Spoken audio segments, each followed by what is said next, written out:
नमस्कार।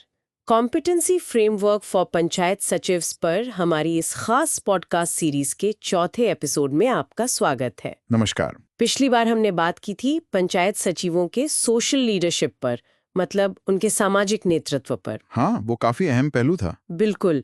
और आज हम एक और महत्वपूर्ण कड़ी पर बात करेंगे, ऑर्गेनाइजेशनल लीडरशिप यानी संगठनात्मक नेतृत्व। सही कहा। ये वो क्षमता है जो पंचायत के पूरे सिस्टम को, उसकी मशीनरी को सुचारू रूप से चलाने में मदद करती है। अच्छा, तो मतलब ये हुआ कि कैसे प्रशासनिक काम हो, कैसे साझेदारी बने ताकि योजनाएं ठीक से लागू हों, यही सब। हाँ, बिल्कुल। एडमिनिस्ट्रेटिव प्रोसेसेस और पार्टनरशिप्स को मजबूत करना। इसी कॉम्पिटेंसी फ्रेमवर्क में ऑर्गेनाइजेशनल लीडरशिप के अंदर असल में 4 मुख्य क्षमताएं, मतलब कॉम्पिटेंसी एरियाज बताए गए हैं। 4? अच्छा, कौन कौन सी हैं वो? देखिए, पहली है रेजिलियंस, हिंदी में कहें तो लचीलापन। रेजिलियंस मतलब दबाव झेलने की क्षमता। हाँ, बिल्कुल। काम का दबाव हो, कोई अचानक बदलाव आ जाए, उसमें सचिव कैसे शांत रहकर, पॉजिटिव रहकर काम करता है वो। दूसरी है रूरल डेवलपमेंट एंड इनोवेशन। ग्रामीण विकास और नवाचार यानी नई सोच, नए तरीके। एकदम। गांव की जो स्थानीय चुनौतियां हैं, उनके लिए नए क्रिएटिव समाधान खोजना और उन्हें लागू करना। दिलचस्प। और बाकी 2 कौन सी हैं? तीसरी है गवर्नेंस प्रोसेस, शासन प्रक्रिया। मतलब जो भी नियम कायदे हैं, सरकारी प्रक्रियाएं हैं, उनकी समझ और उनका सही से पालन करवाना। ताकि सब व्यवस्थित रहे। हाँ, ताकि काम सही ढंग से नियमों के दायरे में हो। और चौथी है डॉक्यूमेंटेशन।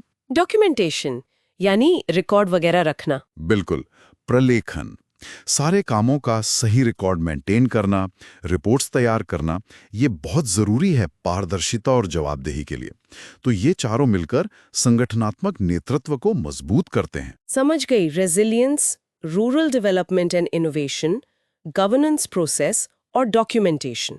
ये तो साफ है कि ये चारों बहुत जरूरी हैं, लेकिन इनमें कुशलता के भी तो अलग-अलग स्तर होते होंगे ना, है ना? जैसे कोई नया सचिव हो या कोई अनुभवी। हाँ, बिल्कुल। ये जो कॉम्पिटेंसी फ्रेमवर्क है, इसमें 4 स्तर बताए गए हैं। बिगिनर यानी शुरुआती, अच्छा। फिर इंटरमीडिएट यानी मध्यवर्ती, एडवांस्ड यानी उन्नत, और सबसे ऊपर एक्सपर्ट यानी विशेषज्ञ। तो बिगिनर स्तर पर क्या होता है? बिगिनर स्तर पर सचिव मूल बातें समझते तो हैं, पर उन्हें काफी सहारे की जरूरत होती है। जैसे मान लीजिए तनाव कैसे मैनेज करें या रिकॉर्ड कैसे रखना शुरू करें, बेसिक चीजें। ठीक है। और फिर इंटरमीडिएट? इंटरमीडिएट पर वो स्वतंत्र रूप से काम करने लगते हैं, चुनौतियों को खुद से संभालते हैं।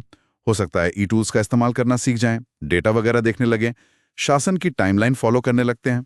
और एडवांस्ड? एडवांस स्तर पर सचिव काफी कुशल हो जाते हैं। वो बदलावों को न सिर्फ अपनाते हैं बल्कि लीड भी करते हैं। दूसरों के साथ मिलकर, मतलब कोलैबोरेटिव तरीके से, मुश्किल समस्याओं के हल निकालते हैं, समय पर सेवाएं देना सुनिश्चित करते हैं। और एक्सपर्ट? वो तो फिर सबसे ऊंचा स्तर हुआ। हाँ जी, एक्सपर्ट स्तर पर सचिव एक मिसाल बन जाते हैं। वो मुश्किल से मुश्किल दबाव में भी बेहतरीन काम करते हैं। वो इनोवेशन को बढ़ावा देते हैं, अपनी टीम को, अपने साथियों को प्रेरित करते हैं। डॉक्यूमेंटेशन में तो वो स्टैंडर्ड सेट करते हैं। वाह! तो मतलब जैसे जैसे सचिव इन स्तरों पर आगे बढ़ते हैं, उनकी क्षमता बढ़ती जाती है और वो पंचायत के प्रशासनिक कामों को और बेहतर ढंग से चला पाते हैं। बिल्कुल सही। ये संगठनात्मक क्षमता जितनी मजबूत होगी, पंचायत का कामकाज उतना ही प्रभावी और कुशल होगा। ये पूरी व्यवस्था की नींव है एक तरह से। बहुत अच्छी तरह से समझाया आपने।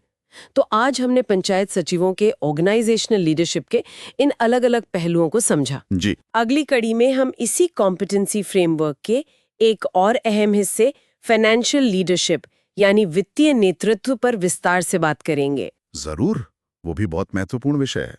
तो हमारे साथ जुड़ने और सुनने के लिए आप सबका बहुत बहुत धन्यवाद।